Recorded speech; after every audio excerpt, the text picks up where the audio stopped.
This review contains spoilers. Hi, my name is Stereo Mike.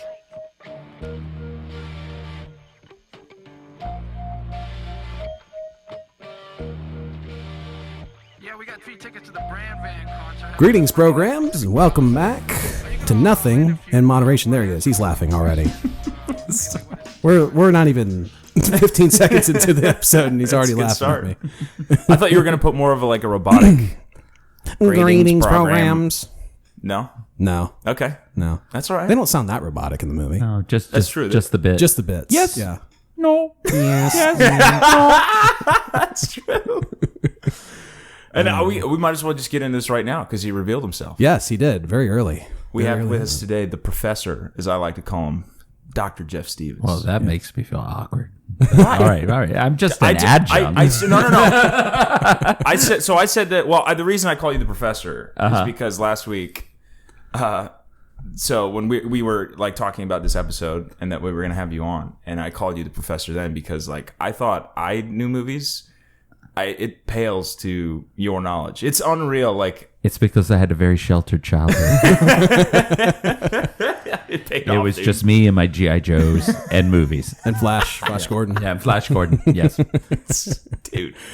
It's awesome. Flash Gordon needs to be coming up soon. That should be number 20. Yeah. We'll make that happen. For sure. Every 10 Yeah. episodes, we Okay. have you back on. All right. That sounds like a plan. I would love that. That was so fun. Awesome. All right. Well, how we doing, boys? How's the week been? It's been good. I mean, we just had rehearsal earlier today. That was tough. Yep. I've been keeping everybody updated with how everything's been going. Oh, okay. Excellent. Yeah. It's the most physically demanding show I've ever been in, and my knees will never forgive me. You're going to be doing other shows, and every time you walk, your knees just pop, pop, pop. Yeah, pretty much. gosh. Yeah. Dude. And today was the day I realized that I don't really have knee pads. What I have are knee braces, which is not the same thing. Yes. So yes, I'll be buying something new in the very short future. it's wild because how we have the understudies, and so Right. it was gonna be Monday. This next Monday it was gonna be primaries, and then understudies Tuesday, and then primaries Wednesday, and then the understudies aren't on for the show until Sunday. So that'd be 4 Right. days of me throwing myself around, singing and screaming. And so I went to one of our directors and was like, Yeah. dude, please just Yeah. can I take that Wednesday off? Just one day. Do Monday and Tuesday because I can't imagine doing that for 4 days in a row. I mean, you are gonna do it all the days of the row. Yeah. This weekend has been rough. I had a friend who was ordinated as a minister yesterday, and I got to be part of the processional ceremony for that. Nice. So that was cool. And then I saw Footloose the musical out in Chiefland, which was really a lot of fun. Awesome. And then had to sing today at church, and then run straight to Q for our play, and then another play reading, and now I'm here. Just watching so you watch Footloose. Does watching other musicals make you okay, this is I bet I could do that in this musical. You know what I mean? Does it you're oh, I could do that. Sometimes I'll watch them and go, I know I will not physically ever be able to do that. They were doing 5 foot high leg splits in the air. Yeah. I was waiting for the chain to come down and then just to swing down and do the whole gymnast routine, which did not happen. But there was enough in there that they even made the minister do that. I was like, I'm not capable of that. Godspeed. Oh, even the pastor got down. Yeah, you got to guys. yeah, by the end of it. Everyone in the show gets down in Footloose. Actually, it's funny. At the beginning of it, my wife and I were both watching it, and the minister started singing at the beginning, and we both looked at each other. We're like, "He's singing?" And then both of us, it clicked in our head. We went, "Oh, they only outlawed dancing, not singing, so that's fine." Oh, that's right. I forgot that there's no dancing Right. in Footloose, I yeah. totally forgot that. Yeah. This is a bit of a non sequitur, but I ahead. just realized because I just came back from doing a show for Emma, and I put white paint in my sideburns. Oh right yeah, here. we see it. I'm trying to figure out if I put white paint on my headphones now. Oh no! Yeah, we got Just a little bit. just a little bit. Just a That little can bit. be cleaned. That's okay. It makes them look distinguished. Yeah, that's exactly the word that everybody's been using to describe. Distinguished me. gentleman. It's so distinguished. Distinguished. So distinguished. It's cool because I'm going to see Rocky Horror at the Hip, not this Wednesday, but next Wednesday. Okay. And I feel that's going to be a real Yeah. pro. I'm going to be like, wow. Is that preview or what? No, they start same week we do. Okay. That's why All right. I thought about seeing it this Wednesday, but that can't work. So it had to be next one. So that's gonna Okay. be. I didn't know they had Wednesday shows. I didn't either, but then Okay. I was informed that they did, and I was like, oh, I better jump on this. They might have added them because. Oh, true, because it's been selling out. Yeah, like they crazy. I mean, the big headlining cast. Right. It's gonna be fun. I'm still bummed about yesterday, man. Yeah, did you know? What happened? So we were gonna do our show for Emma yesterday, I was gonna be the one show I had to see, Right. Because all the other Oh shows. no! and what happened is, Wait for it was about, I want to say it was about maybe 6:45 or so. So it was about 15 minutes till house opens, and what happened is the lights went out, and I didn't hear any thunder or anything, but I heard this like electrical surge go, and I was like, something's happening. I don't know what's happening, but something's happening. And apparently, the street that the theater was on, the transformer right across from it had blown up. Whoa! And exploded. So we were I out was of on the way as this was happening. and I kept trying to text him, but my texts weren't coming through. Service was bad. So we were out of power for about like 30 minutes or so. Yeah. And then they were like, we're calling it. Like we gotta keep you guys safe. I showed up and it was like dark. Like Yeah. the whole street was dark. I was like, this is weird. And the thing that sucked the most is 15 minutes after they called it off, It power came came back back on. I was like, fuck. I was really bummed because Yeah. I've been wanting to see it. But Yeah. say I love you. But he missed. I mean, if he went to go see the show today, he would have seen me split my pants on stage, which was fun. It's a different version of Emma, not the same one that you've read for so many years. The magic of life. Miss Emma, I do believe I've split my pants in this. Emma, I know there's a hole in my crotch, but Do you have a sewing machine, madam? they invented sewing machines back in 1795. Oh man! But our show was actually really good today. They clapped at that scene where we actually like confess our love for each other, which was nice. I'm glad you added the end of that because in the beginning it was just they clapped. They clapped. Gee, I hope so. They clapped once or twice. I would hope so. Oh man! But yeah, I mean, other than that, our opening weekend went well. Excellent. Awesome, man. You know, great. Just a few hiccups here and there, but you know, that's the magic of live theater. You know, Nothing in this world is perfect. yeah. Miraculously, they did not notice the hole in my pants. So, Well, so they said. so they say they could have been like, "Did you see that hole in his pants?" Oh my God. What's going on stage? It's wild because that's not a show that's like very physical. You just walk around and somehow you split your pants. It did was That's gonna big- happen to me, dude. That's gonna happen to us. All I did was That was a very aggressive ball. Yes. all I did was kneel, and then it just popped right open. And I was like, "Oh Never boy." gonna kneel again in this show. I guarantee that. Well, they're gonna reinforce it. So I'm like, okay, better work. That power kneel. Oh boy! All right. What's the movie, dude? Yeah, I was about to say, let's get The special into the convo. that you wanted. You requested. Yeah, I this. requested this. This is all me. Today, we're going to be discussing Tron, released in the year 1982. It was directed by Steven Lisberger with a screenplay penned by Lisberger and Bonnie McBird. The film stars Jeff Bridges, Bruce Boxleitner, David Warner, Cindy Morgan, Bernard Hughes, Dan Shore, and Peter Jurassic.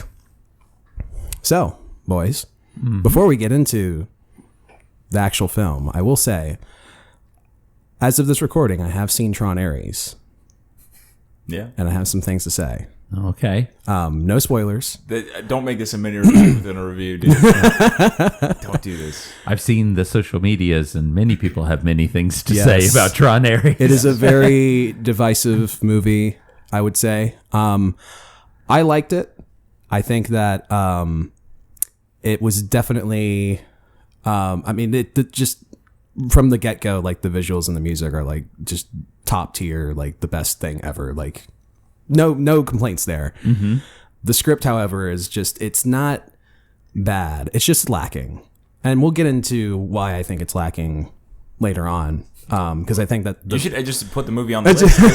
at this point, no, but I mean, I think that like the reasons why I don't think that movie worked are there's no problem in this movie. I think If that made any sense. I don't think that made sense. In the OG Tron. Yes. Yeah. I think okay. that there are things that this movie, the original Tron, does better than Ares. I think so. And it has to do with the characters. Because we in chatted, the script. and you were saying, you went a little more in depth, but you were saying that the characters are a lot more likable in the OG Tron. Yes. than- There's an which checks undeniable. This movie has like an undeniable charm to it. Absolutely.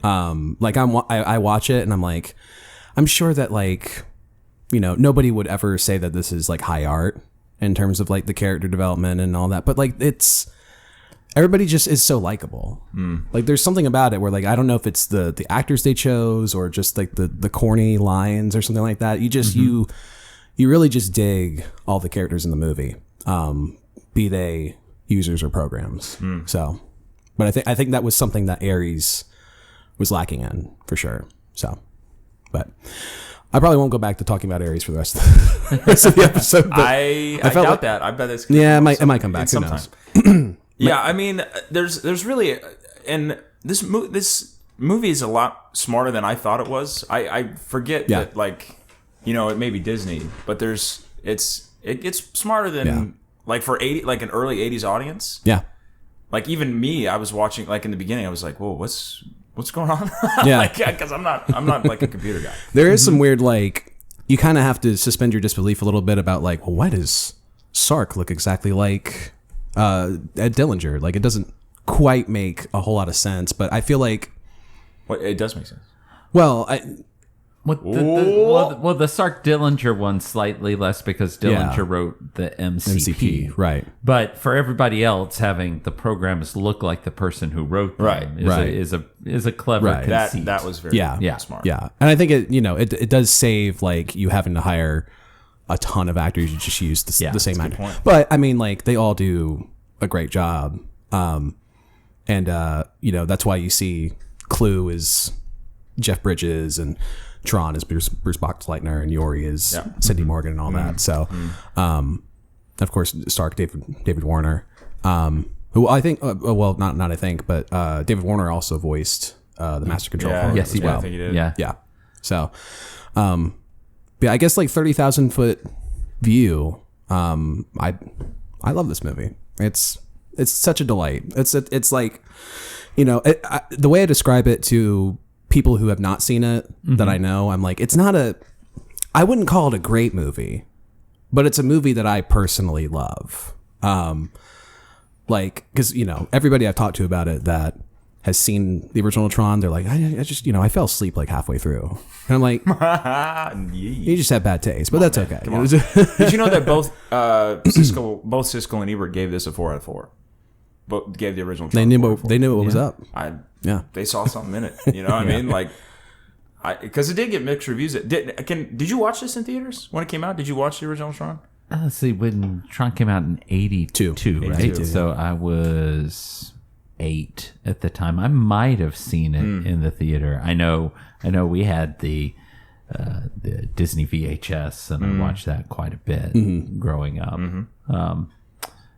I too, when you talked about it being kind of simplistic in its organization, I think that's part of its charm. Yeah, as a absolutely. film. It doesn't try and be too complex, and especially for something like trying to show us a computer world on screen. Yes. If you compare it to later films like watching everyone in Hackers break into a place and you have that hyperkinetic energy of showing everything or anything like that, like Johnny Mnemonic or something like that. This was much more straightforward, and as a concept of getting people comfortable about thinking about something that they haven't done before. Right. I think it did an excellent job of doing that by keeping even complicated computer visuals relatively simple in there. And some of that is because of the level of graphics that they had available at the time. Right. But also it's a stylistic choice that's done throughout that film. Agreed. Yeah, absolutely. Yeah. There's a lot of really interesting backstory with like how the movie got greenlit and like where Steven Lisberg came from as a filmmaker, because he was an animator before directing this. This was his first direction, movie. I think, yeah, right? Yeah. And I think they pitched it to. There was a few other movie studios. I forget who they pitched it to, but eventually they landed with Disney, and they were like, I think they wanted like a test reel of some sort. and they did his animation studio. They did a series of like short animations for I think it was the Olympics, right? The Animal Olympics. But eventually they saw the vision that Steven Lisberger had, and they were like, okay, well, I think we'll go ahead and fund this. I think their budget overall was about 17 million from what I remember. But yeah, do we want to get into the summary? Please. This might have been the longest summary I've written. Oh, dude. In a world. In a world where computers have people inside them.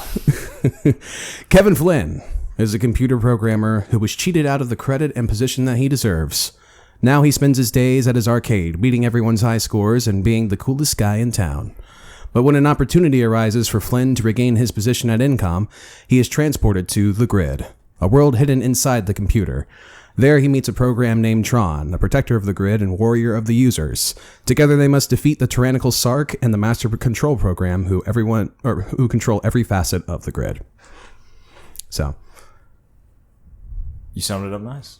I summed it up very nicely. Well, the coolest guy. The coolest guy in town. Coolest guy. I mean, they do kind of like position Flynn as like he's like the pre-dude. yeah he's pre-dude. Big Lebowski. This is the prequel to the Big Lebowski. Exactly. I do think it's funny. I don't know how many software like people back then looked like Jeff Bridges back in the early 80s. Probably not many.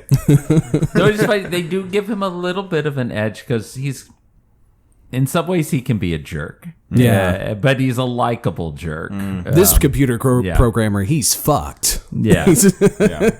I mean, he's got ego. Yeah, he's definitely for got sure, ego. He's definitely still got his eyes on his former girlfriend dating Bruce Boxleitner's character, which I cannot remember his real name in the real world. I just want to call him Alan Bradley. Alan, that's right. Yeah. Alan 1. Alan 1. How do you know that name? Yeah. Now, could you usually you do a theme? Is there a theme? Did you get a theme out of this movie? I don't have one written down, but I mean, You didn't. I mean, I would say the whole series as it stands, it's about the relationship between technology and man, and like how we choose to use it either to our own benefit, whether it be for greedy purposes or trying to use it to better improve our world.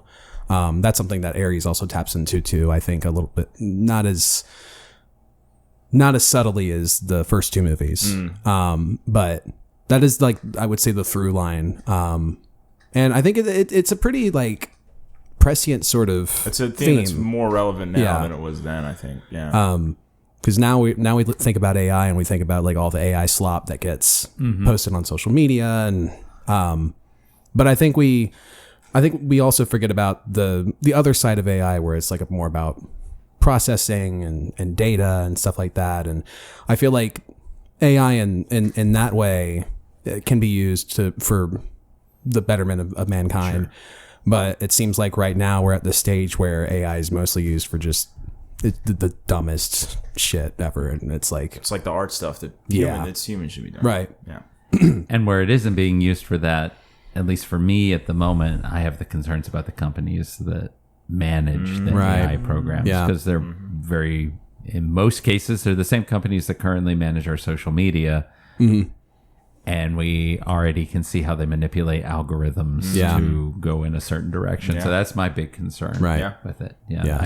I think the film definitely talks about the concept of making sure a free internet is something that you should have. It goes into that control that the MCP has across the system. My day-to-day job, I work with web programmers and do content work. And for people of a certain age who grew up with this movie, Tron still sits as a role model for us in the work that we do. We will often talk about, we fight for the user when we talk about trying to create websites with plain language that are usable and accessible for people to do. It's a very easy metaphor for us to go back and look at that. That's awesome. And say, wow, Tron was what we wanted to do. That's why I have a Tron and Flynn action figure in my office. That's right. That's right. I have my little shrine on the top of my my bookshelf at home, and it's got I've seen his office. Tron and Sark and incredible. some light cycles and stuff Yeah. like that. Yeah. But yeah, no, I think we should go into the notes. Because Now, can we say now Yes. this was this was the last live action movie that Disney made for like 5 years because I Did think they do it, the- did, it the- did do well at the box office. did they do so- the black hole before this? Yes. I think those Black Hole two- was 79, I think. Okay. Yeah. And that wasn't a big box office success Yeah. either. Like Disney, this was kind of Disney's like dark period, right? Yeah. Like Yeah, they're Tron was probably the lightest, and I mean, their films during that period were very dark. like Dragon Slayer. Yeah. That's Yeah. technically Disney, right? Yeah, also made Something Wicked This Way Comes, Oh, yeah. and Return to Oz during this yeah. period. Right. The Black Cauldron. Yeah. Yeah. But even though that was animated, but Right. they all Yeah, had yeah, that undercurrent to them that Right. was much more. I don't know, what maybe Don Bluth's influence from an Yeah, I animation think you're right. standpoint Yeah. in the. I know Ralph Bakshi was also Oh yeah, a big yeah. a big name at that time. for Yeah, sure. so they were certainly trying to find their footing and trying to maybe do something more adult, and Yeah. then And and then then it they kind of backfired. broke that up and said, "Well, we're going to create Touchstone to do more adult things, and we'll get Disney back to being Disney, Yeah. Right. Yeah. and realigning themselves." Yeah.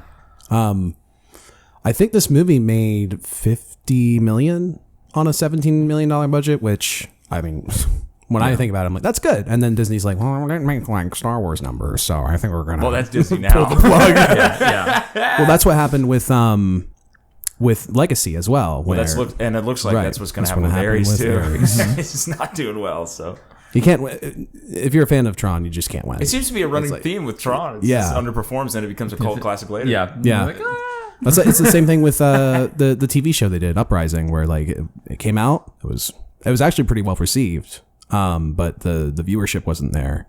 So And wait, then- Tron had a TV show. Yeah, it was an animated TV Uprising. show. Yeah, I never even heard. and of it. it's excellent.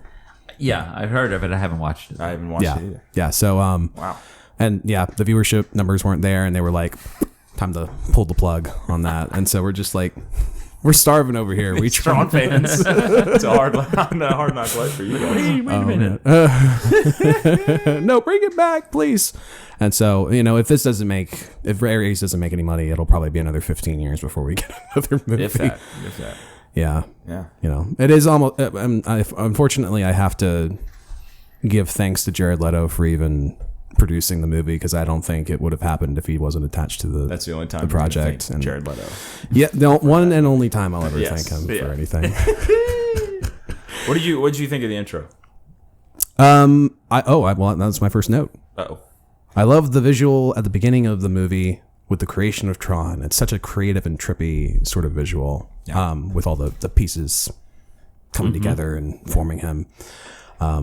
It's pretty cool, and I like the actual the title logo zooming and panning across the screen. It's pretty cool, and it kind of shows you the circuitry of the inside of the computer at first, and then it fades into the cityscape. And that's a very, very deliberate choice that they made to have the circuitry and the cityscape be almost one and the same. Which is that was my next note. Is the transition of the grid into Center City is awesome. It really shows the parallels between the real world and the grid. and what's interesting is that everyone this movie is known for the effects, right? Like when people think of Tron, they think of CGI and all that. But that's really, it's not that much of the movie. It's for pure CGI. It's maybe 15 minutes, 20 minutes. Yeah. Of pure CGI. The rest of it is just all It's practical effect. Yeah. So They lighting, filmed them on black backgrounds, Right. in black and white, Right. And then they went in and they deliberately changed the backgrounds themselves, and the different cells and everything on the actual actors to have that light come through on their costumes. It's crazy. You think about nowadays, and it's oh yeah, we just put light strips on the costumes, and that was it. That's all we have to do, which is aesthetically very pleasing. But when you think about the work that was put into the first movie, you're like, damn man, they must have been up way longer than they should have. They went all out. They went all out. But yeah, and I think the aesthetic of the grid, it's the sickest shit ever. It's I'm sure a lot of people look back at it now and they're like, this looks like an old Vectrex game or something like that. I love the effects in this movie. I love them too. They yeah, fit so well into the era, like the aesthetic. Like, yeah. Back then, this is how they imagined what it would be like to be inside of a computer. Yeah. I didn't notice it the other times I watched it until this time, but when in the credits, when they talked about the conceptual artists, one of them was Mobius, was one of the conceptual artists who did the costuming for The Fifth Element. And, my gosh. And Sid that other Meier. Luc Besson film with the space station. I can't remember the Valerian. Valerian. Oh, Valerian, okay. Yeah. That's why you're the professor, dude. Oh, And that costuming plays a huge role in this film. got nominated, I think, I think. with the guard outfits and then Durant's outfit as when he's in the IO tower. You can now that I know, I can see that Mobius influence in that. Yeah. But I've always liked Mobius's work. So and he's been a seminal science fiction influence for. Has he only done like decades. science fiction movies? He's also an illustrator. He did a lot of work in heavy metal in the magazine from the 70s. I thought you were going to say the movie. Maybe he was involved. Well, yeah, he did animation art for the movie too because that was based off of his comic strip. there we So that Nice. last bit in the film with the woman on the dove, that's all Mobius. I had no idea. And he did a big Silver Surfer series in the early 80s. Oh, sick. Which Quentin Tarantino used his dialogue in the film. That's right. in Crimson Tide. Yes. Yeah. Oh my god. Mobius' Silver Surfer is much better than Kirby's Silver Surfer. That's like in Reservoir Dogs So when cool. they're talking about Fantastic Four and all that. stuff. Yeah. God, dude. That's He's- why you're the professor. That's why we bring you on, bro. So I can go into rabbit holes. Yeah. Here we go. I love that. Watch out. I never would have put that together in my mind. That's incredible. My next note was poor Crom is not fit to play these games. Crawl. Yeah. The what was he? He's not a vacations. He didn't work in vacations. I think he worked in insurance. I think you're right. Actuarial. Yeah, Actuarial actuary program. tables. Yeah. I can't play these video games. Like I hadn't seen this movie for a while, so like I said in the beginning, I was very confused. I didn't think it started in the thing. Yeah. I didn't realize it started like that. Yeah, there is a I was little. like, whoa, what's going on? Yeah, there is a little bit of confusion where it's like they show Sark on the light cycle grid, Yeah, but Yeah. it's the previous shot was them zooming into the arcade cabinet, and that makes you think, oh, so this is in the arcade cabinet, but it's technically back on the Encom grid. Well, and my question was, so if people are playing the game, right? how does that work? Do they actually like? Don't think about it too Are they much. playing? Are they playing as they're playing as the program that gets killed, right? Like Yes. yeah, and that's why. And then when they that's So why that would suppose that the program's skill at playing is solely up to us and that joystick. And that's what I was wondering. I was like, wait a minute. So It's it's, like- not them. That's it's yeah, not there their is fault. there is like a whole like religious aspect to the relationship between users and programs that I find really fascinating. So it is like it's like, okay, I hope you're really good at this. Which is why I absolutely love that line later in the film when Flynn says, "No, users are running around doing Oh, that's whatever seems right at the Yeah. time too." Yeah. Exactly. Yeah. Was there was Tron a Tron takes that really well. Yeah, By he the does. way, He he's like does. They're curiouser and curious. there was an interesting thing that I noticed where like it felt like that they wanted to have Tron go on this like crisis of faith throughout the movie, but he kind of still like holds on to it throughout the whole thing. So like when Flynn has his speech later on where he talks to him about like, well, we're not so different actually. He's just kind of he takes it. It's like you said, he takes it very well, and so I almost feel like they wanted to go there, but for some reason, like I don't know if like things just got cut out or if they just didn't have enough time to write a fully fleshed out religious angle for Tron. But it's clear that like he treats the users as gods. Now, essentially. if I'm not mistaken, there was a Tron video game that came out as a tie-in with this movie. No, Yes. Yeah. a couple of them. Yeah. probably right. there Was was, it the light cycle one that they? yeah, I think they did a light cycle one. I think they did one called Discs of Tron. Yeah. Yeah. And then there was just an arcade cabinet called Tron. Did you ever play him? Yeah. Okay. I can vaguely remember them. I Yeah. remember the disc one where you had to like Yeah. move the joystick like this, and it had like a screen where you had the wall around it. And Yeah. you had to bounce it around the room. Okay. And yeah. Yeah. And then at the end, you had to get it into the master control program. Wow. Yeah. There was they did the whole wall thing with the little gap in it. There we go. To throw the That's probably how they divinity made their disc money in it. back from this movie. Was the Probably tie-in, right? a small portion of it, yeah. There was a game that came out in the early 2000s called Tron 2.0, which is technically it's a sequel to the original movie, but it's no longer canon now because they didn't think that they were going to make Legacy, I think, and so they were like, well, this doesn't really count anymore. And so, you play as Alan's son, but Alan's son is not mentioned at all in Legacy, so it's like there's a lot of weird continuity issues if it were to be considered canon, so they were just kind of like, just imagine that They didn't happen. retconned the whole thing. But yeah, it's pretty cool. Did you have any Yeah, did notes you have that you something wanted you to jump in with? say right now? All my notes were like random notes from different scenes from the It's- show. oh, So okay. not Yeah, like yeah. talking about it in like one of my notes here is when Dillinger goes to log into the master control program, his password is master. That's a terrible password. I can't believe that's what he used. Are you sure you want this to There's be no your password? numbers, there's no. There's a line. Log into the master control program. Master. We can go through a couple lines that I like that have been said in the movie so far. What branch of the service? Strategic Air Command. Nice. I love the way that David Warner delivers that. Nice. He's so excited. We didn't really talk about the cast. Oh, that yeah, much. let's talk about But the cast, We yeah. don't have to go into too into. I think David Warner is my favorite part of the. He's very He's good. my favorite. He does a fantastic job. he's of so that. good. He's Yeah. always solid in everything. In he's everything he in. does. Yeah. Yeah. We can go through them pretty quickly, but yeah, Jeff Bridges, you know him. He's great. He's great in everything he does. Yeah, very pre-dude, like you said. Bruce Boxleitner, I only know him from this, and I know that he's done a couple TV shows. Was it and then Babylon he 5? did- Yes, he was Yeah. Captain John Sheridan on Babylon 5.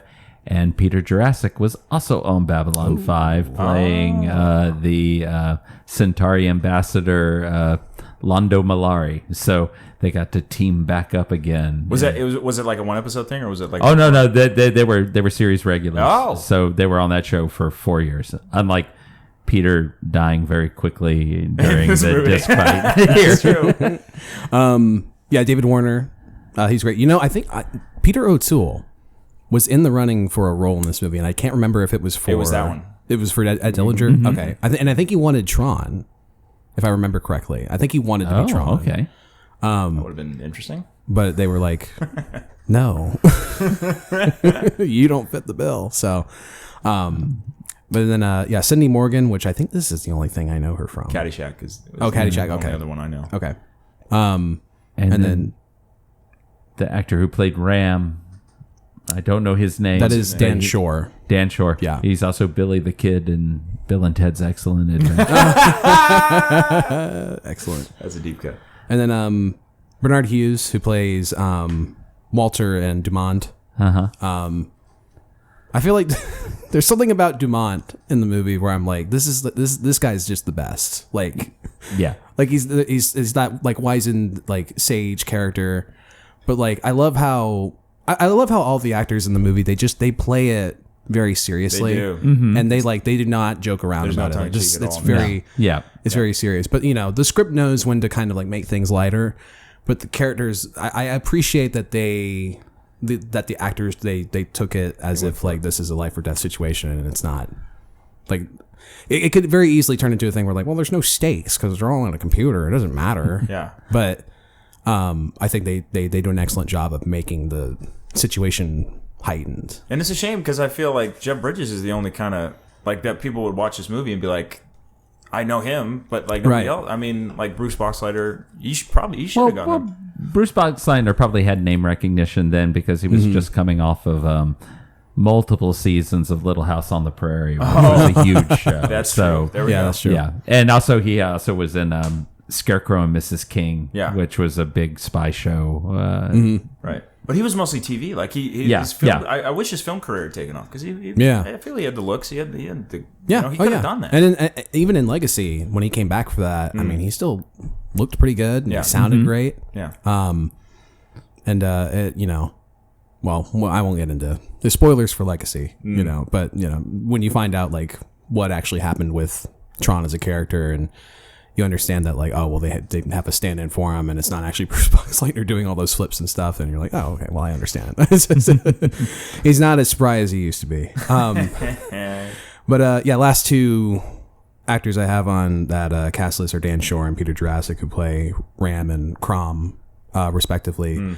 And actually, Dan Shore plays Alan's next door desk neighbor at Incom. Oh, okay. The guy who asks him for the popcorn. I missed that. Yeah.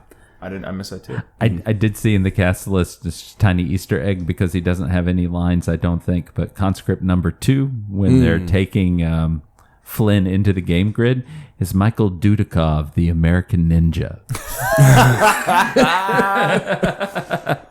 Pre-American Ninja. Yeah, pre-American. This is where you got the skills to become the American Ninja. That's awesome.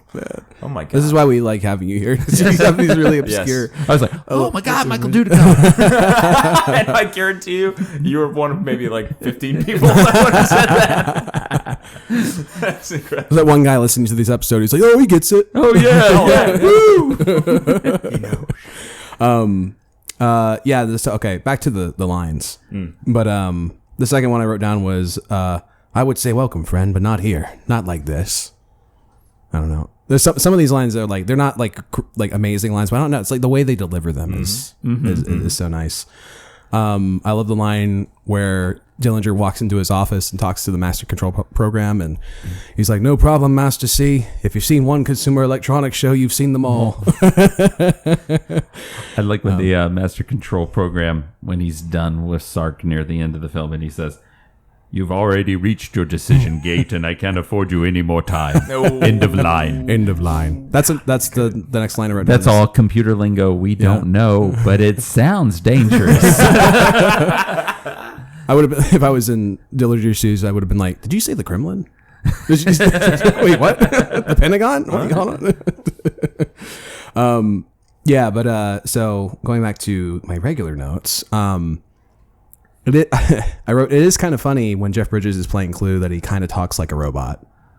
When he's like, when they have that little bit of conversation between Flynn and Clue, and it's like, all right, listen, Clue, we have to do this by the books. He's like, okay, yes, sir. That's the only time that happens, I think. Yeah. Everybody else is kind of pretty human. Yeah. But he's the only one that goes full robot with his program. Also, Kind of weird. the next thing I wrote down was also funny to see Clue considering his role in Legacy and like what they do with his character in Legacy, because he becomes, well, I mean, we've all seen it. But who cares? But he's the spoiler alert for a 15-year-old movie, but he becomes. I haven't seen it. Okay, I'm sorry. Never mind. You've seen it, right? It's okay. Thank you. We all can't be perfect. I need that now. Well, I mean, this makes me want to watch it now. Like all this talk, I have to watch Legacy. Yeah. Okay. Well, anyways, Sorry. I do think that the scream he lets out when the tank crashes that's the funniest thing in this movie. It's just the shriekiest scream you'll ever hear from Jeff Bridges outside of I guess The Big Lebowski or something. I like it when they fade away from the tank there and go back to the real world, and we see Dillinger coming in the helicopter. Yeah. Oh, and it's yeah, got the red neon on it Oh, and it's- matches. It's so cool. Yeah. That 80s aesthetic of Incom. Oh yeah. It just feels like the OCP and RoboCop and everything. Like you're at the top floor of the Nakatomi Plaza. It's just perfect 80s gray dungeon corporate chic. Yes. Yeah. Like that office, like their office that they're in, like the the cubicles. Oh, Yeah. that giant just matte keeps painting going. of the Matte painting. cubicle. Going. You've seen my office. That's what my That's office what I thought of when actually I looks saw- like. When I watched it, I was like, "Oh my god, it's Jeff's office."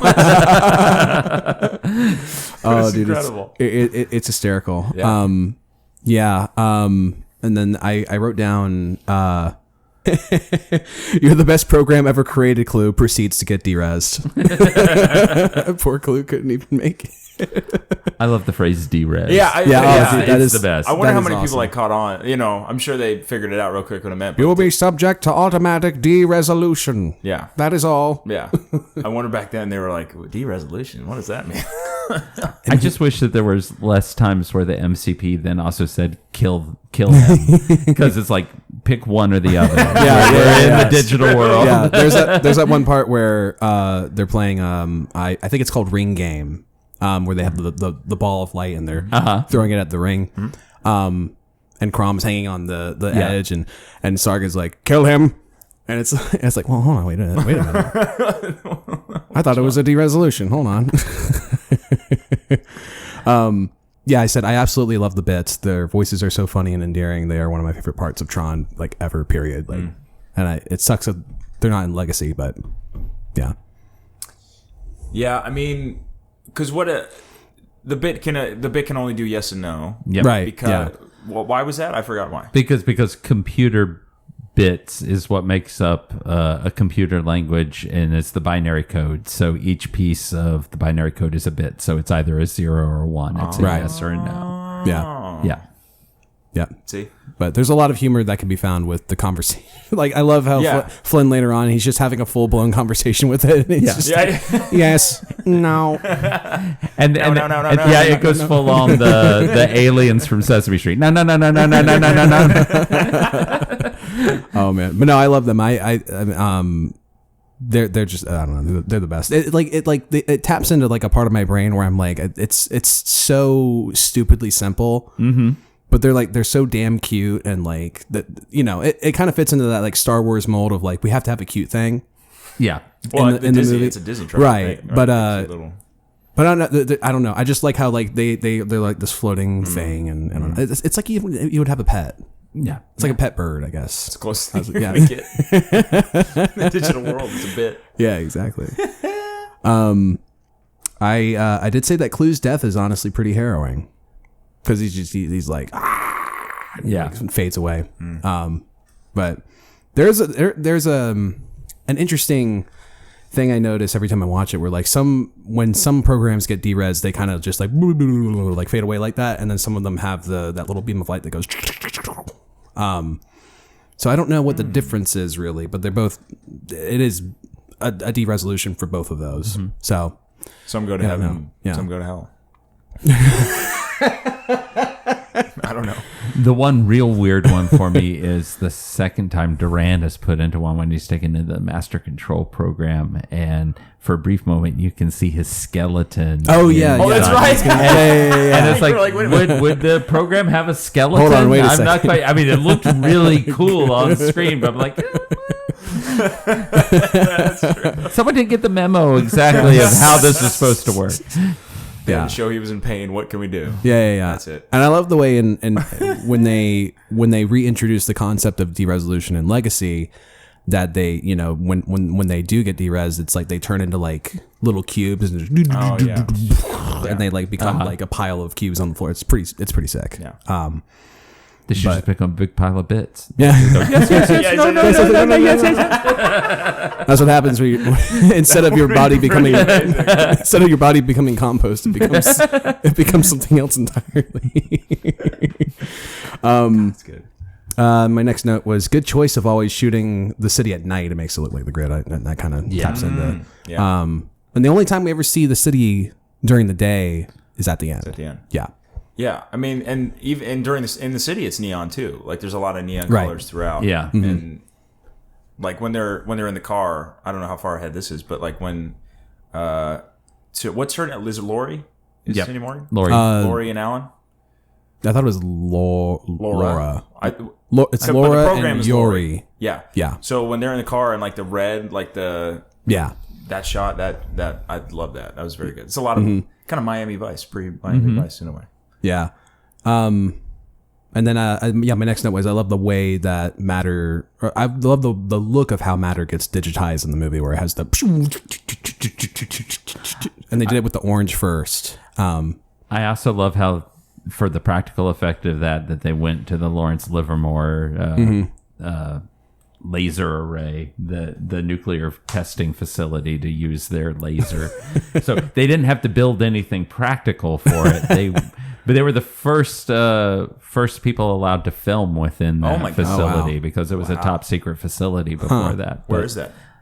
it's in California, California? somewhere. I'm not exactly sure, Okay. but it gives us that great scene when they get there and they open the door and it's just taking forever to open. And Flynn's like, "That's a big door." I love the line right before that where he says, "This guy's a little like Santa Claus." It's just like the dumbest line ever, but it's so. Every time they say a dumb line, I'm like, "Oh, but that's adorable." Yeah. Like it's. I don't like cringe in my seat. If that was in a movie nowadays, I'd be like, oh, why would they write that? Oh, and there was another line back when they were at the arcade that I wrote down where Alan sees like what Flynn's doing now, and he's like, the best programmer Encom ever saw, and he winds up playing Space Cowboy in some back room. And can we talk about, because I think that's a really good exposition scene. Because that's when everything clicked in the movie for me. Right. Like, I've been really confused up until then, but then like when he was like, and they do it in a way that's good, because what is he says, like, let's take a flashback 3 years, Right. you know, and then he gives us all that, and it's like, oh, okay, Right. Yeah. You that's get when it. everything Yeah. clicked. And I thought it was, and I also like how it was subtle how they did that. He had a past relationship with Laura, because Right. he goes like, Does he "Did you still leave the clothes Yeah, on the yeah. floor?" I was like, it's pretty good. I also love the wild costuming choices they make at Flynn's arcade. Most everybody is a teenager wearing Yeah. traditional 80s clothes, but every now and then there's someone wearing a blazer. Yeah, I saw that. Two That's so weird. couples wearing like a formal outfit, like they've been out for the night at the opera, and now they've come to the arcade. It's just It's very diverse. yeah, it's a Yeah. it's a very egalitarian place where everybody comes. Space Paranoids is so hot It's so yeah. that everybody is coming there. James Bond is in the back playing for world domination with someone right now. It's Space Paranoids, Dr. Bond. They do that in Never Say Never Again, right? He plays a video game, doesn't he? Yeah, they That's say kinda- with the fingers. And Oh yeah. yeah, they're playing global thermonuclear war or something like that. what he's playing in the back. And it shocks them. Flynn built that. God damn you, Flynn.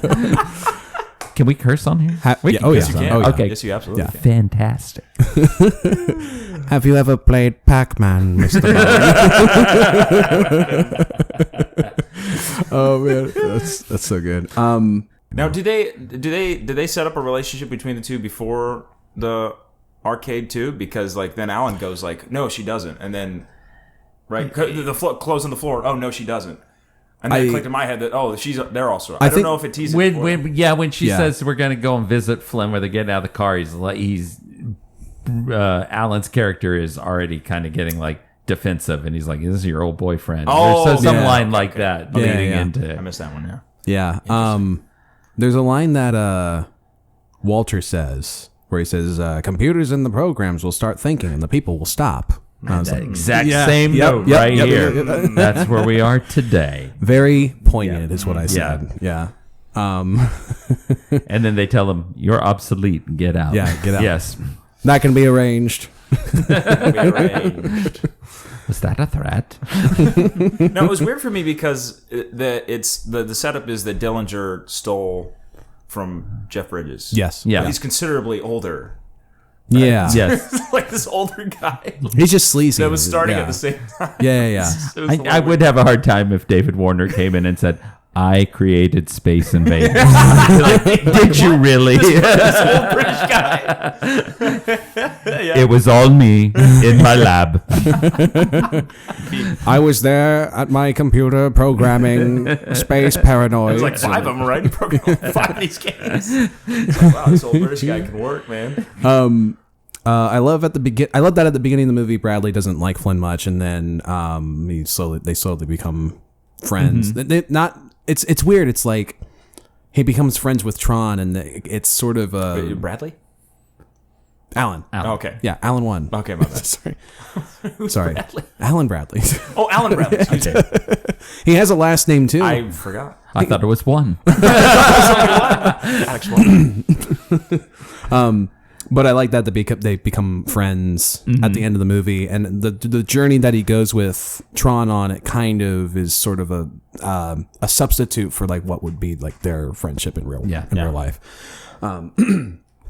But I wrote down just a 2-word note that says "only solutions."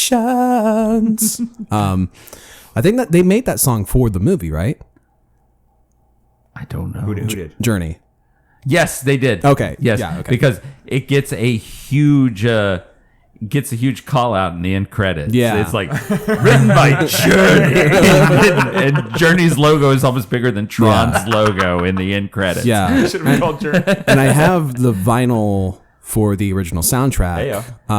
Got a very nice find at a thrift store. I was like, oh, I gotta take this. And it does have that song on the vinyl. So that my assumption was that they did make that for the movie, but I didn't know like for sure 100%. When does that play?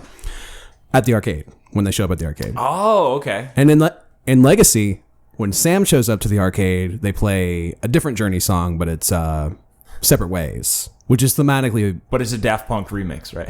no, but that would be sick. It's like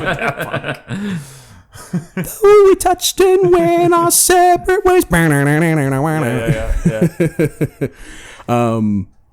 I just wrote down Kevin Flynn is just the man. He's just What cool. was that part? When did that? Probably during the whole like exposition scene at the arcade where they're talking to each other. Yeah, he's so cool. He's like, I'm gonna play my video game and talk to you guys about how I got fucked over at Encom, man. And now I've been hacking them for the last 5 years, which is why your security clearance was revoked. Ooh, high score. I admitted is this hilarious. one too, man. He's a gamer by day and then a hacker by night. And they're also both very casual about that too. Oh, you've Yeah. been hacking this. Okay, fine. You need a new level clearance? I can give it to you. Yeah. You're like, yeah, by the way, they know. Yeah, They know, but, by the let way, you know. Kevin, I hate to break it to you. I wrote down, because I didn't notice this before until I rewatched it. There was a quote at Bradley's desk from the 1951 The Day the Earth Stood Still. And it reads, Gort Klaatu Barada Nikto. And I didn't know what that was from because I'd never seen the original The Day the Earth Stood Still. Jeff is like smiling over there. He's like, I know this. I want to hear it. But I never noticed that until now. Anyways, you go ahead. Oh, okay. Klaatu Barada Nikto is the code word to get Gort the robot to stop destroying the world in The Day the Earth Stood Yeah. Still. Wow. So it has some thematic yes. significance. Yeah. It also, George Lucas used it as the name of the 3 aliens on Jabba the Hutt's skiff in Return of the Jedi. They're named Klaatu Barada Nikto. And for you, Jed, Klaatu Barada Nikto is the phrase that Ash has to read from the Necronomicon Ex Mortis to come back from the medieval period in Army of Darkness. Yes. Wow. That is incredible. That is so And the professor strikes again, dude. Oh my gosh. And I am so sad it's not actually in our play that they Oh, didn't To say say it. that, that onusness too. Yeah, I wish I could say something like that. It'd be way more interesting. Klaatu Barada Nikto. But in Army of Darkness, he can't remember the words when Right. he gets there. So he goes, Klaatu Barada.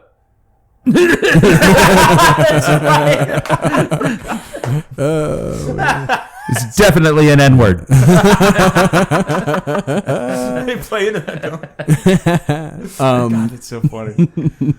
I wrote down, I like how Dillinger maybe starts to feel regretful about creating the MCP once he sees how much access it's gaining. He And he's- realizes he's lost control. Yeah, he's like, uh-oh. Nuclear launch codes, what? What did you say? It's like a much lighter Terminator. Yeah. This is what we're watching.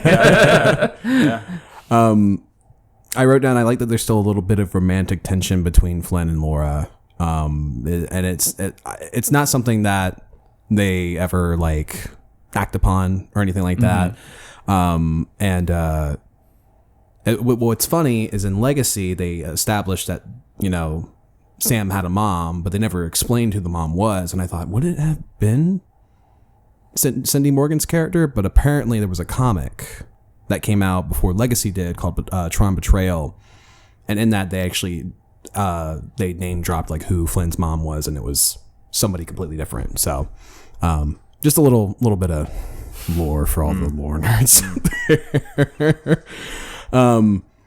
I wrote down I like the entire sequence of Flynn getting transported into the grid. I mean the effect of like, you know, him like being like frozen in like midair and, you know, his like fingers going Bit by first bit. and yeah. And it's like in Legacy they don't do that. They do a very simple like And you're gone. yeah. And I like the way that they do it here more. I feel like it's a more interesting effect to look at. Probably took a hell of a lot more work, but I think their animation background definitely helped with making that effect look good. And I love the trippy sort of like It's a little 2001 Space Odyssey. yeah It is. It is. and they pan like down into like the clouds and like you see the ocean and stuff like that. It's super cool. Let me see if I have any lines written down around this time. No, I don't. Okay, back to notes. Now, was it ever established? Does he forget who he is? No. Because like I thought there was a dialogue exchange where he like. It's because he's hiding the fact that he's a user. Okay. From That them. makes more Yeah. sense. Yeah. It's just general confusion for him. Yeah. Yeah. More so when Yeah. he first gets there, he's like, "What the hell?" Yeah. He doesn't want to like, deliver the goods yet. Right, exactly. And I think he probably thinks that the best course of action is just to pretend that I'm one of them and then find my way out of here. I wrote down, Ram is awesome. He's the man. You'll come to learn, Jeff, that some of my notes are not very well described. Of course, he's the man. He's Billy the kid. Yeah. But I like how I want you to put your hands together for Ram. he's about 16 gigabytes worth of data. Is it ever said what RAM is? Like what program he is? I think he's a banking program. Oh, that's right. He's like I'm an pretty accountant or sure. something? Yeah, something like I think that. so. Yeah. Yeah, I always forget like where they come from. I'm just like, you You talk about a guy you that did something. would not be prepared for the game. He pulls it off, dude. There's something interesting about how the MCP and SARC like pulling in programs from different like companies and just using them to create soldiers. Essentially, it's pretty cool. They're like, you're gonna fight in the games, kid, and you're gonna throw discs at each other and throw balls at each other, and maybe sometime you'll get in a light cycle. You'll have fun with that one. But I like how instantly friendly Ram is to whoever he comes across, like whether it be Crom or Flynn. And it seems like there was an already pre-established friendship between him and Tron. Yeah. Which is nice. Everybody's just nice to each other in this movie. Yeah. And that's one of the things that I find very charming is they're like, oh, you want to be friends? Yeah, let's be friends. Let's go kick Sark's ass. And yeah. Let's fight for a free system. Look at the I.O. towers. They're changing. I wrote down, I love that Tron is the coolest guy ever, and he's amazing at everything. That might be Dudikoff's line. Yeah. When he said, that's Tron. He fights for the users. That's true. That's true. It's cool because like it's supposed to be Flynn is the main guy, right? Technically, Yeah. but it's The titular movie, character, the name of the yeah. movie's Tron, and like so I feel it's in a way it's like two leads almost. It's a tale of two main characters. Right. It's weird because Flynn is definitely played as the everyman character Right. to see this fantastic world, but he's also an everyman character with godlike abilities. So he is also the wizard mentor, Yes. Right, yeah. in the role too. Yeah. So, yeah, Especially in Legacy, he becomes that character like Yeah. definitively for sure. Yeah. Yeah. Yeah. Yeah. Everybody's awesome in this movie. I wrote down, I know the identity discs are just frisbees, but I don't care. It's awesome. Like they just took it and they were like, yeah, we'll put some rings on it and that'll make it look different. the I can't remember his name, but the person that Flynn has to fight with the Yeah. identity discs is the U.S. Frisbee champion that they brought in to teach everyone in the movie That's awesome. how to throw those discs. That's Pretty sick. It makes you wonder like how thick they are, like how Yeah. thick they had to be. Thick enough to slice through another one and hit you in the skull. And Yeah. Well, I'm saying like for the movie, like because it had to be thrown like a frisbee, Right, but it's yeah, not yeah. shaped like a frisbee, right? It's like thicker. it, So I wonder what they made to like You know, I wonder how it was. Yeah, I don't know. Yeah. These are the things we think about. and because everybody has a different throwing motion, right? Because some people do it like this, and some people do like the underhand and Yeah. the overhand. I love it when they block other discs with their That's disc. cool. It's Yeah, like, yeah. yeah, it's awesome. We already went over this one, so I'll say that I love the sequence of Flynn playing the game with Crom. I like that it starts off exciting, and you're like, "Ooh, I wonder what's going to happen," and then it becomes very intense very quickly. Yeah. And I love that no that he screams out at Sark, where he's like, "No!" Well, yeah.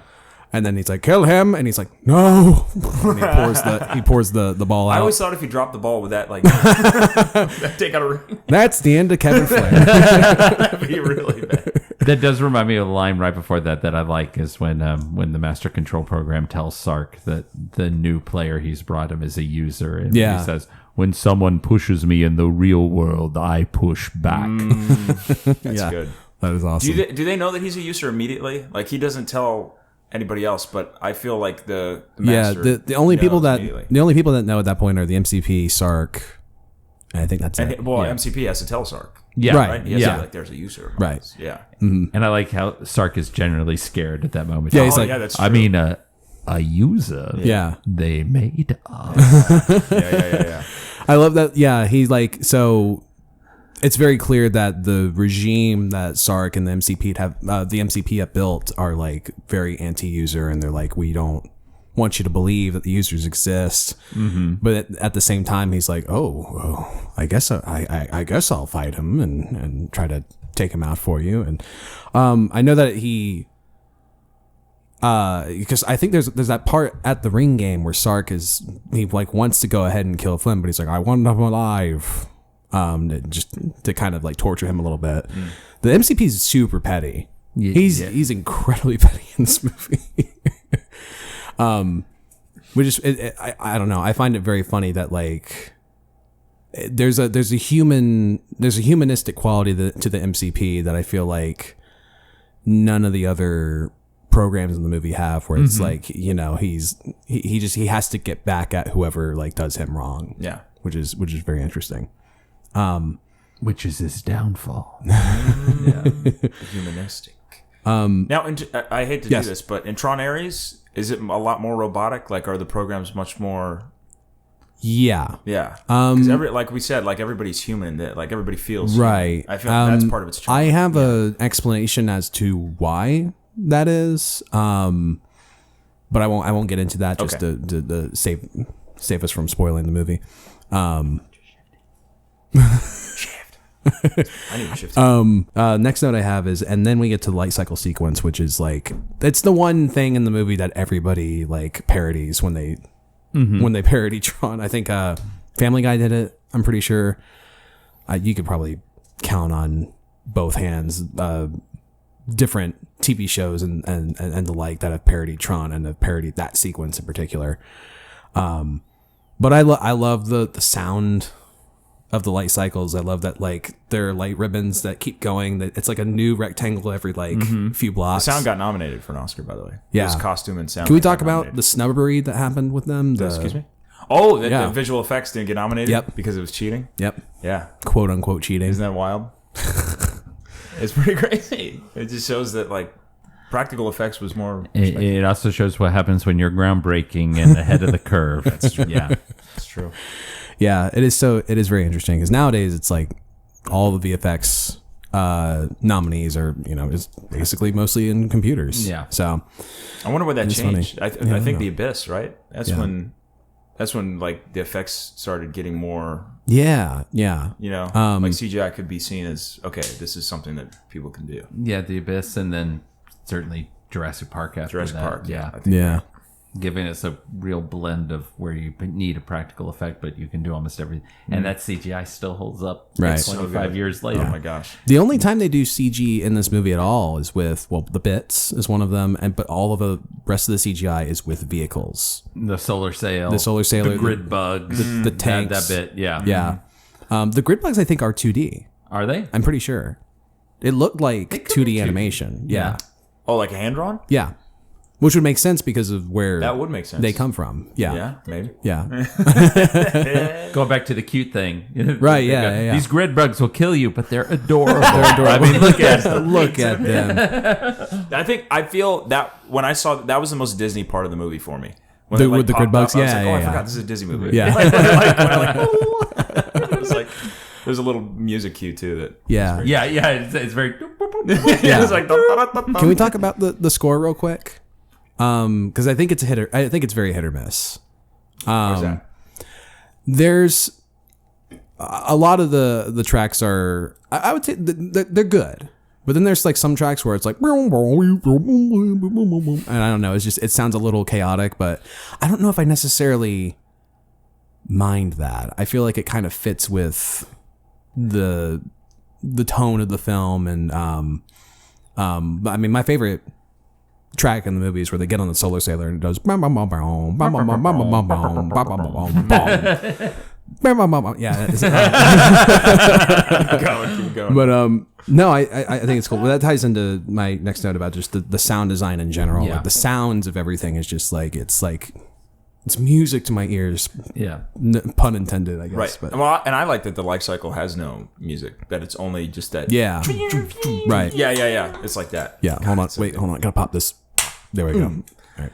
Yeah, I think the light cycle is the most iconic part for a reason. Like it's. Yeah, it's kind of exciting too. Like it's fun to watch, and I like that the juxtaposition between this movie's light cycle sequence and Legacies, where like in this movie you have to turn at a 90-degree angle, whereas in Legacy they had 3 dimensions to work with, and so they were like able to maneuver a lot easier. It was hard for me to accept that. Well, is it only in that grid that they can do the 90 degrees? Because once they break out, I feel they have more. That's true. That is Right? yeah, They that have is bigger true. maneuverability. I guess they wanted it on the light cycle Okay, grid. you've solved that for me. I'm no longer bothered I by cracked the case. Was there a grid on the floor, Jeff?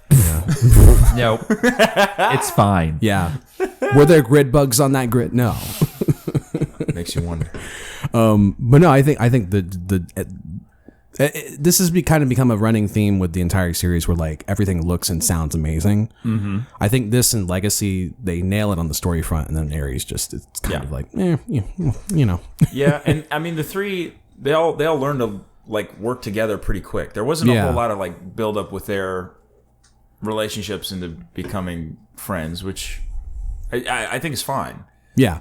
But I don't know. I wish I think it works more of for like the rapport between. It works for the pacing, and I think, but there's I think they still have like a rapport with each other, when they meet each other and all that. I feel like it's okay because what the movie is doing here is not really showing them being gladiatorial with each other in that scene. And in a film where they were being pitted more against each other, yes, you would need to have that scene of them building bond and trust. Yeah. And That's a good here, point. they were already working as a team that they were like, we already know what we want to do. Let's go and do it. Yeah. So, I heard this movie compared to Spartacus. yes. But I was about to say Spartacus right there. Now I've never seen Talk about Spartacus. Gladiator, yeah. So I can't make those comparisons, but Yeah, the second yeah. the people in Spartacus know that they can escape their gladiatorial master, they work together to do it right away and form their little gladiatorial army. I'm guessing you've seen it too. Yeah. Okay.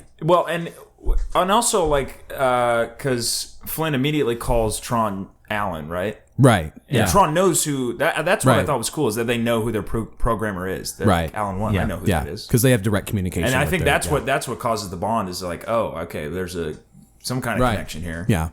I think deep down, Tron maybe knows that there's something That he's a user. different to Flynn. Well, Ram I think says it first. Do you remember? Yeah, because Tron Ram kinda dismisses him. He's Ram like, finds oh, well, out I right guess before. I'm never gonna meet him. But yeah, Ram's like, no, Ram finds out right before he dies. yeah. Yeah. yeah. He'll be back. I forgot that Pac-Man's on one of Sark's screens. And Oh, yeah, that's right, in the and background. shit where it's like, Nice wah, little wah, Easter wah, egg. and I was like, that's a little unnecessary, but it's kind of funny. I don't know. I like it. I wonder, like, what the Yeah, who owned Pac? yeah, I don't know. At that time, Namco? it would have been Namco. Namco. Yeah, So I guess it didn't see. right. They had a little thing with Namco or something. Listen, Namco, baby. Let's make this work. But I thought that was funny. I wrote down I belly laughed when I saw that because I was like, oh right, this it's just fucking Pac-Man just here. And that man back there is playing Galaga. Yeah.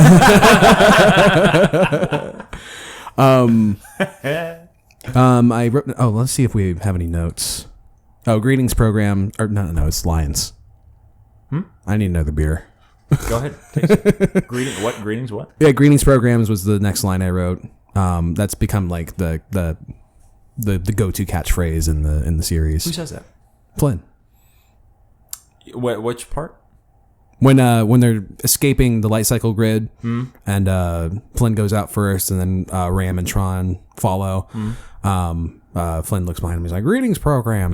He says it twice in this movie. Yeah. I didn't know that. And he says it in Ares and in Legacy as well. Yeah, That is the catch. That is the catchphrase. it is his catchphrase. It's like, greetings, program. What are you doing here? Let's see.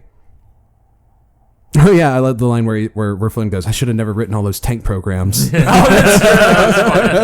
was good. Yeah, and then I guess this is around the same time as each other from what I remember, but on the other side of the screen it all looks so easy. And then I like the line that Sark says where he's like, "I want those conscripts. Give me those conscripts." Back to the real notes. The light tank set is incredible, and it's like I want one of those. I want like a room in my house that is just that set, and it turns the way it went. Yeah, it's so cool. I love it. All the set design where they have to like interact with like something on it. It's like it's cool. And when we get to the recognizer scene later, like that recognizer set too is like, I mean, it's like incredible. I like that Tron goes on so this is where I'm like I kind of figured out that he does kind of go on a little bit of an arc, and that we it seemed like there was more to it, and then something maybe got lost along the way where, like I said, maybe they cut something or they just didn't fully flesh it out. But I like that it's still kind of there. Like you can still kind of see that maybe that like his faith in the users is wavering a little bit. And then like when he finds out that Flynn is a user and finds out that they're not so different, I feel like it cements like that. It kind of humbles him a little bit more. I think it kind of gives Tron the sense of like, oh, well, like, I guess I've been fighting for something worth fighting for. Yeah. Exactly. Yeah. And they find, they have a friendship with each other, which I think is beautiful. It's nice. And then I gotta figure out a way to like delete all the notes that I've already been through. Yeah. Chat GPT, can you go through this document and cut out all the bad notes? Not for this. I know. How ironic would that be? Yes. No. No.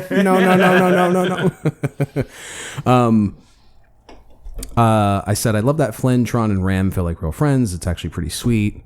We've kind of already gone over all that. I said Ram's death is actually pretty emotional.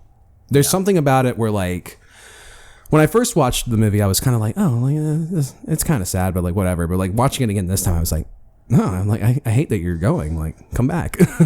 Well, that's one of the few times where the camera like move, because a lot of times the camera doesn't move, and when it's live action with the CGI, but that one it's a full pan in. Yeah, and I love that. And what he says, like, are you really a user? Like he says that, right? Yeah. Are you really God? Yeah, it's kind of his last moment is like with a God, I guess. I don't know. I thought that was sweet. Yeah, it's pretty cool.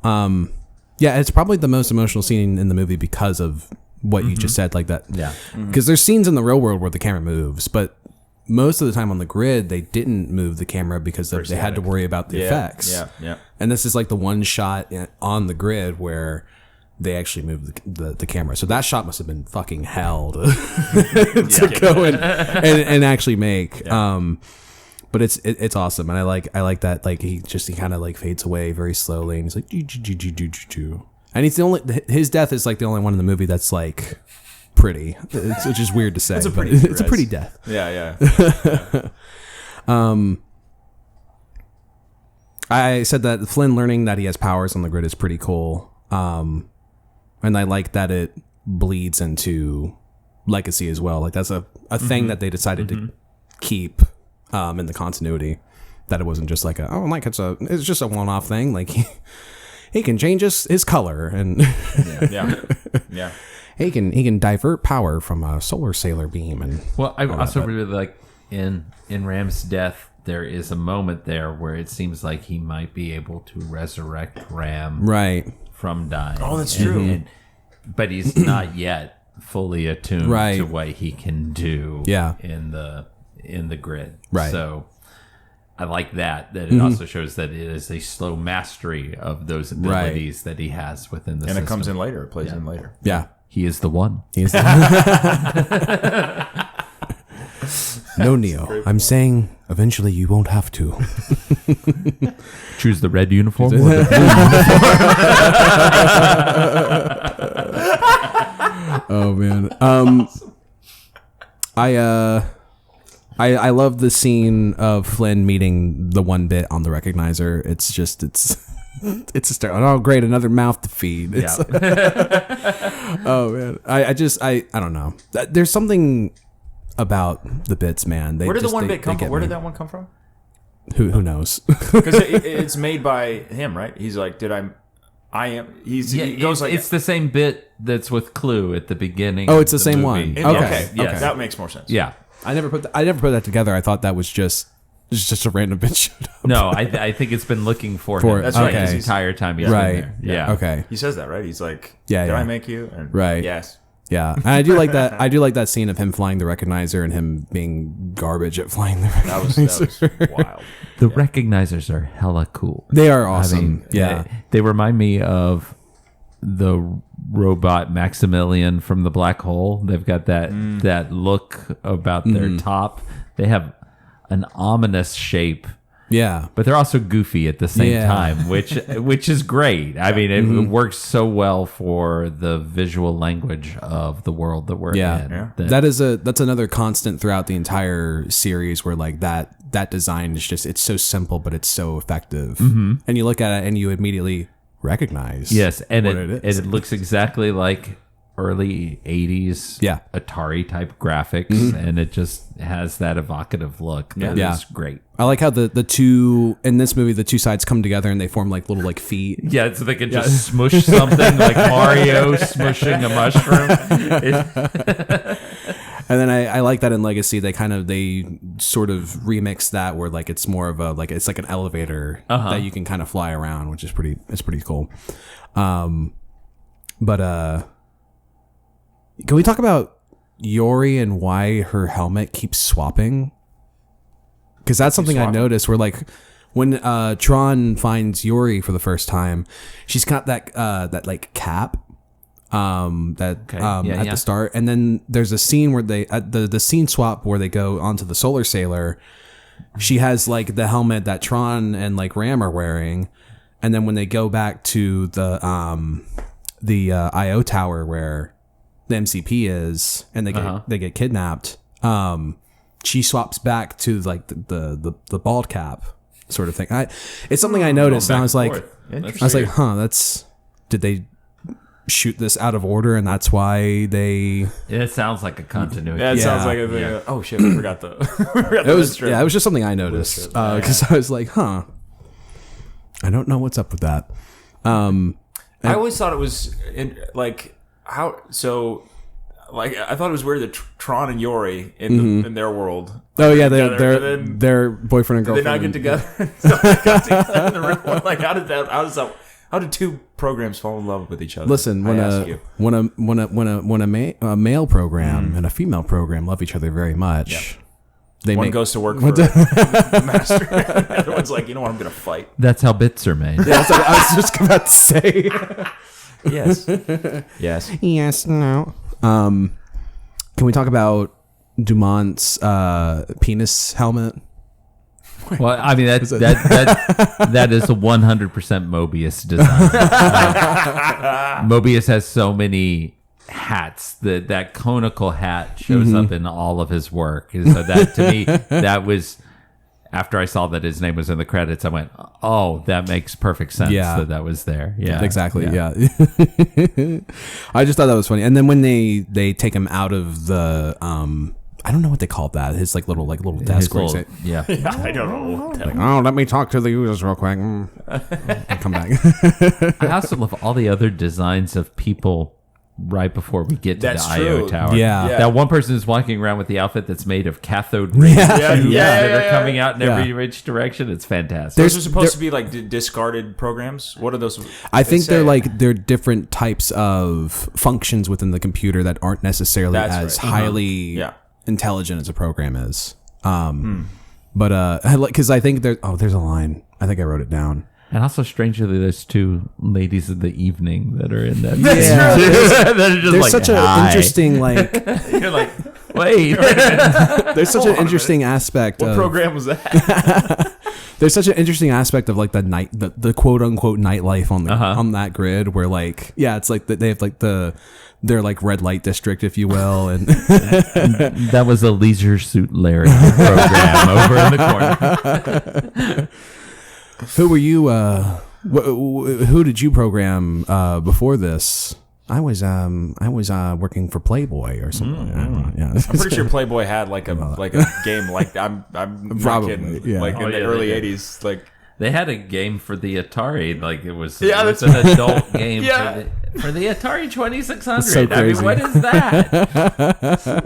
Why would you do that? Was it like it was like a choose your own adventure, right? Where like it just was the dialogue and you. Well, that was the background behind Leisure Suit Larry, which was there we a go. PC game. Yeah, but there was like an actual Atari joystick game. I can't even remember the name of it. I've read about it and said that. Why? There is that line that he says when he's seeing all this, where he's like, "Wow, this town's full of live ones." Yeah, because they're very unresponsive towards him, and they don't really acknowledge the That crash to the whole recognize crash it. happened and they were just and he comes out and he's like, "It's okay, I'm fine," and then they like don't respond to like nobody pays attention at all to this giant recognizer just smashed through the city. Like, who keeps track of what's happening in this? It's all the master control, I guess. Yeah, it's like all the important players are like paying attention to what's happening, and then like the regular city folk are just like, we're just doing our functions. We don't care. Don't worry about it, Jake. It's made in Chinatown. Forget it, Jake.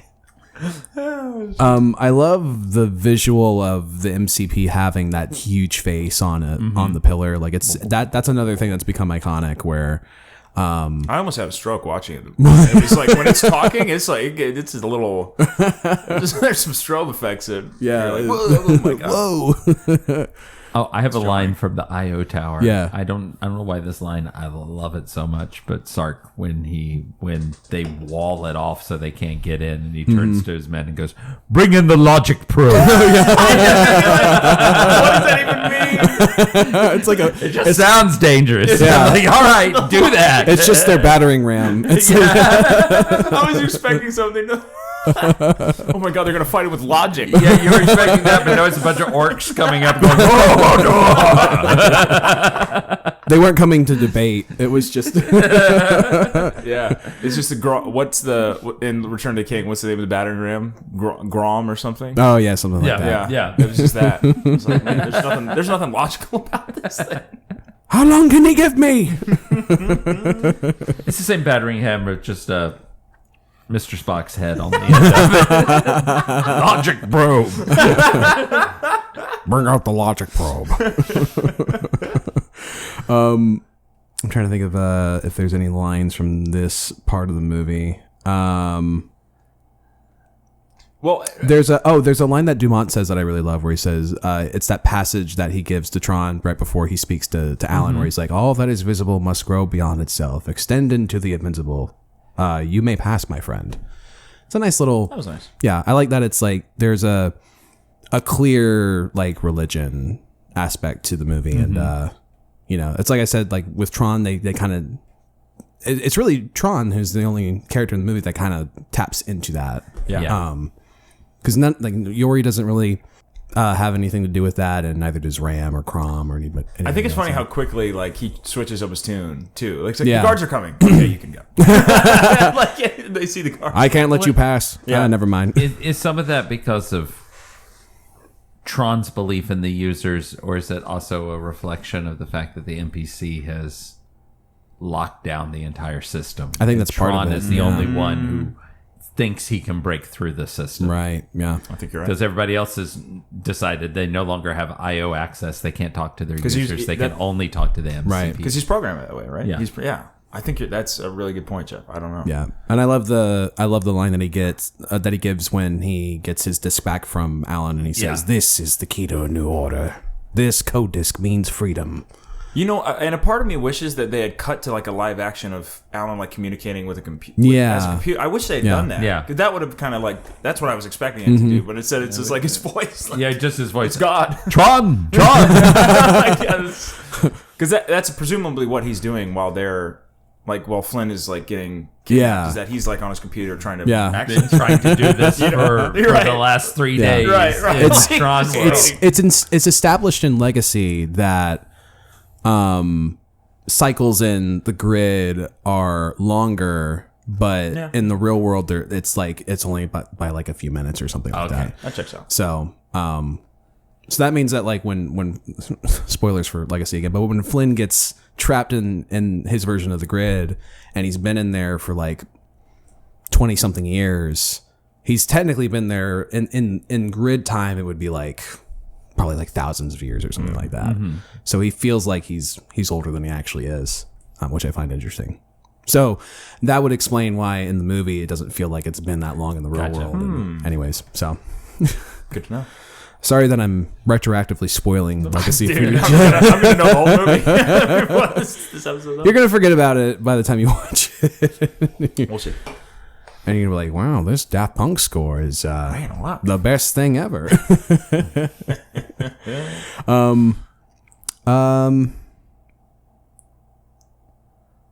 I like that, that there's that line that Sark says where he's like, "One other thing, don't think anymore. I'll do the thinking around here." Yeah.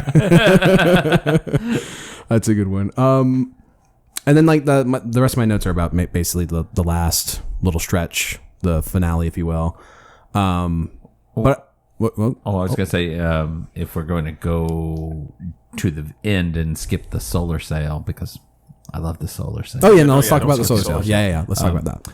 One of my favorite character bits in it, it's just a random bit, was when Tron starts attacking all of the guards that are on there, and then there's that Flynn. one guard at the end who just goes, "I'm gonna jump off. He's like, I'm not gonna fight you. You just de-res 3 other people. I'm taking my chances." I love that. He's just like, "Nope. All right. Well, All right.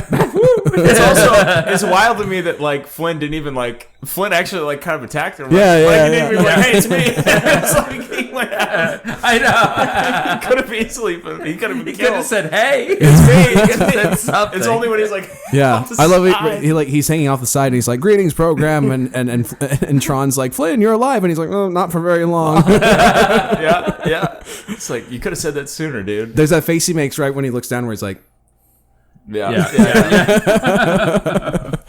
"Oh, it's good. It's good stuff." But I do love that whole thing of them on the Solar Sailor and him having that speech with Tron about like, well, we're not so different. It's such a long way too. Yeah. I was expecting it to. I was expecting it seems to be a little shorter, but they're on that for a while. Yeah. Quite it's a bit. long way. I love that all the looks he keeps giving Yori, and Tron's like, "Why are you looking at her, Lane? Stop, please stop." Do programs know that someone else is trying to like have moves on their? Is it? Is it? program? Are we considering it weird and creepy when he kisses Yori at the end, or is it more of like a? It's a little creepy. It's a little creepy. It's a little creepy. Yeah. But if he hadn't, Right. then she could never cheat Tron love. So- Tron like, whoa, what was that? I've never felt this way before. Ever. Flynn is the wingman, really. If you think Yeah, about it. yeah, exactly. Got you, Tron. And she follows that up with something like, Flynn was incredible. Like, really? he sacrificed himself, among other things. Well, and also, so when he diverts, how does he divert the energy and stuff? Like he Yeah, he kind of he touches the one beam that they're riding on, and then connects them to the beam on. I thought that was going to be more dramatic. I thought the music was going to swell and stuff, but it's kind of more low key. Yeah. It's just boom, boom, boom, boom. Yeah. Yeah. It's just boom, boom. It's oh, okay, well that. Yeah. That was cool. Yeah, it was the 80s, man. No, how did you do that? Elementary physics, dude. That's right. Oh, what's that? Oh, what is that line? I should have written down. There was that one line where he wakes up and he sees Yor and he's like, "Have we won yet, mommy?" or something like that. I forget. Yeah. I wish I wrote that down. Yeah, man. So getting into the last stretch, I I love the fight between Sark and Tron, and I love the line that I love the exchange that they have where Sark's like, "You're very persistent, Tron," and Tron just says, "I'm also better than you." just and immediately, yeah, and then the Sark death, it's pretty brutal for it being. That's the reason the gears and everything. Yeah, that's the reason it got PG. Apparently, was because of the stuff coming out of his head. It was brains. I love the no matter what, the little bits of data pouring out of his. It's could awesome. have been a G-rated Disney movie if not for that. Yeah, bummer. And then the MCP's like, "What? Wait, what? Oh no, just make him big. He'll stomp on him. That'll show him." Yeah, and I like that. I like that Flynn is the one that has to go in and basically disable the wall. And it bums me out. There wasn't really a finale. I thought they were gonna have a moment, and there wasn't a goodbye between. Yeah, there wasn't any of that. It's a very bittersweet sort of. Yeah, it's just a departure. Yeah. But I think he knew that. I think he knew that, and he was willing to sacrifice himself if it did come to that in order to save everybody. So yeah. That also is a really weird way of that's the solution. I'll just jump in. Yeah. There a lot could have gone wrong. I also love it's something that I for some reason I don't really think about after watching the movie, but after watching it again, I love that the master control program itself it has an actual form. Aside from it being the big face on the pillar, yeah. That once it stops and it's right there, and he's like, fades away. Yeah. It's kind of creepy looking, honestly. Yeah. Makes you think what kind of black magic did Dillinger pour into making this this program. There's something weirdly mystical about the MCP and that form. It's interesting. It is interesting that the movie kind of ends abruptly, where it kind of goes from beat to beat to beat, where it's they beat the MCP. Flynn gets the proof that he made these video games, and then it's helicopter on the roof. Yeah, and then I'm the boss. Dillinger's and the most hotshot helicopter pilot I've seen in a movie is that's all one shot, right? He basically, yeah. Comes down, very impressive. Gives his catchphrase, and then we're done. Oh yeah, so it's 3 times. Yeah, 3 times he says Greetings, program. Yeah. They're hearing him say that, and they're going What? What the fuck is he saying? But I do love they dovetailed the opening to the end there. Yep. Where I love that. Yeah, the last shot of the movie is it all ties it together. Yeah. It makes you question: are you actually free at the end? Yeah. Are we living in a grid? Yeah. Damn. Are we in our own grid of our own making? Yeah. Well, I think we can say 35 years later, yes, we're on the grid. We are. Yeah. Yeah, that's basically everything I've written down. Bam. Yeah. Did you have any other notes you wanted to I think look at? that was everything I was gonna say too. Okay. Very good. I love this movie. Yeah. Yeah. And we should continue to fight for the users. Yeah. So at the end, we go around the horn and Okay. we ask each other if we would recommend this movie, and my answer is I'm biased, but yes, I would recommend this movie. Yep. Whether you'll like it or not is a completely different story, but but I absolutely love it. It's People, a classic. In I my think book, people yeah. will either love it or hate it. Like it's That you know. tis Yeah.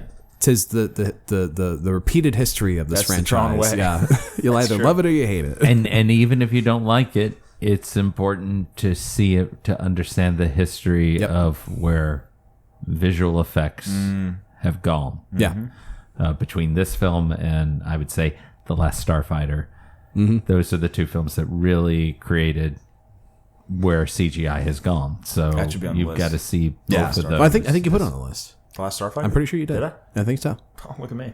All right, put that 20 down after Flash Gordon. Last Starfighter, baby. We'll make it happen. What about you, Jed? Do you recommend? I do recommend it. This isn't like a favorite of mine. Like, I don't think I love it as much as you do, but I like it because of the 80s aesthetic of, like you were saying, the visual effects, like of what it is as a part of cinematic history. I think you should see that for it alone. Like it's pretty awesome. Oh yeah, Yeah. for sure. Yeah. So I think that's all. That's all we have last for that but not movie. least, Jeff. What? Oh, what? You already said you loved it, but do you recommend it, Jeff? Oh yeah. Oh, yeah. No, I would recommend that people see it because I think I'm always someone to say you should see important historical films. So even if it's not your bread and butter, as you're like, oh, that story doesn't sound good to me, you should see it just for that effect, to see that. And I think what you appreciate brought that. up at the beginning about like you and other web programmers view this as like kind of like a warning, like Yeah, but I yeah. think that's pretty important. I think Especially, it's very easy for a business or an organization to put business needs over the needs of the users that are using their sites. Right. And so focusing on that and putting that front and forward is important. We all want to treat humans well and decent. And I've had 2 beers, so this is not sounding as eloquent as I wanted it to be. But I mean, that's the core of talking to and communicating with other people, is to be human with people. And that should be at Right. the core of everything that we do. And our digital presence, our applications and our programs should reflect that we should put humans first in everything that we do. And that's what, to me, is the ultimate message in Tron. And so that's why that movie is very important to me. it's the best much ending so. to an episode we've ever had. We've never had like a moral at the end of these.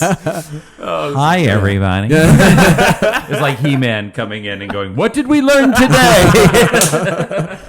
Yeah, it's like our usual outros is just like, yeah, the movie was good. Well, the movie's great. It was fucking great, man. We got it, which is absolutely true. Yeah, That would be me with Flash Gordon. Yes. Okay. this fucking movie was fucking Cool, man. amazing. Yeah. Yeah, that should be 20. I like fucking Vax von Sydow. Oh man. Awesome, man. All right, and then we end every episode, well, except for last episode because we planned this episode. But at the end of every episode, Oh, we got to choose our next movie. we pick out our next movie at random. So It's Siri that chooses it for us. our current You use AI to pick your Yeah. next movie. Oh, my God. A little ironic. So the master control program controls your entire itinerary. I see what's happening here. I did think of Damn it, a Jeff, you got us. You've reached your decision gate. I did think of an interesting way of doing it where I was like, what if I rolled a d20 and then multiplied that by like a random number or something like that? a little more human than Yeah, it is a Siri. little more- That's for sure. That's all we got right now, Yeah. Jeff. Okay. So our That's all we current got, dude. our current list of films ranks up to 481. Oh, my God. It's bad. It's going to take us about 30 years. Yeah. And hopefully we have you on for every 10 episodes. We're gonna be on our 50s and we'll finally get to like Tombstone or something. I look forward to the day when I come in my Mobius penis hat. Well, all right. Oh man. Oh come on, Come on, Siri. dumb bitch. Come on. Siri, pick a number between. I won't respond to that. Okay. You insulted it.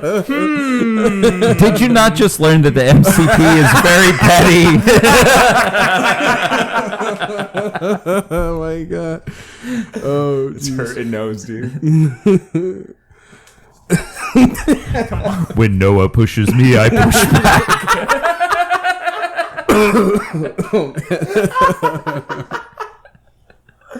oh man. All right, work for me, please. Siri, pick a number between 1 and 481. The answer is 420. 420. It's Wow, gonna be that's amazing. far down the list. 420. What is 420, huh? that? What is that? Super Troopers. Hey, guess what? Sean. We talked about this movie, I think, last week or the week before. What's up? The Sound of Music. You put that in? Either I did or you did. I didn't put it in. Oh man. I was like, maybe we shouldn't put it. That's a 3-hour musical. It is. Well, But it's highly topical Whoops. at this time. Well, there we go. Yeah. There we go. I don't know if it's 3 hours. Okay, It's got an intermission. I do love a movie with an intermission. yeah. That's nice. You also know it's going to be long. Yeah. So, all right. Well, Interesting. cool. Awesome. All right. That'd Sick. be fun. You haven't seen The Sound of Music, have you? I'm not. Okay. Well, Yeah. that'll be fun. That'll be another one that we can knock off the list. Love it. It's already in your head. Oh, yeah. Well, I did Sound of Music last Yeah, year. right. Yeah. I didn't even think about that. Oh my God, who'd you play? I played Uncle Max. Uncle Max. Uncle Max. The good old Uncle Max. He's best friend of the Baroness, who the Captain Von Trapp is interested in marrying the Baroness at the beginning of the play. Max is a little bit conniving. He's a talent agent. He's always looking for new talent. He's also he tries to be very politically ambiguous. So he is trying to turn a blind eye to the growing sentiment towards the Nazi movement in Austria, and is trying to be as diplomatic as possible and not take a side. Awesome. There we go. Yeah. That's so cool. Very cool. All right. Well, that just about wraps it up for Your intro, usually he does the impression for an outro, but his intro was greetings programs. Yeah. So what's your outro going to be? Goodbye. Farewell program. Farewell. Yes. program. Yes. Yes. No. Yes. No. All right. Bye, guys. Peace. Bye.